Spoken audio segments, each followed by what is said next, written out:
Welcome back guys, my name is Mohd Farhan. Today in this video I am going to show you how to put multiple ads on your YouTube videos to increase your income.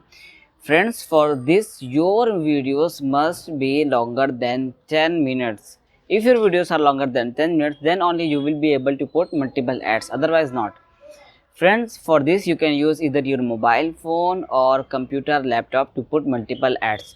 Today in this video I am going to use both the ways to put multiple ads. So friends, without wasting time, let's get started. أعوذ بالله من الشيطان الرجيم بسم الله الرحمن الرحيم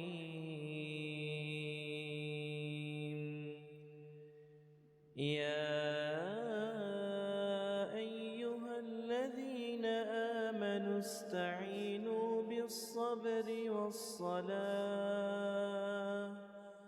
إن الله مع الصابرين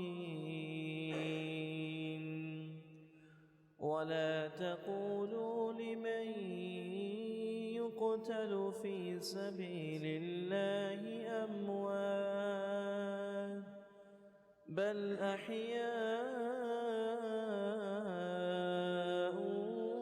ولكن لا تشعرون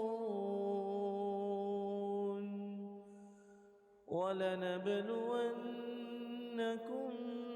بشيء من الخوف والجوع ونقص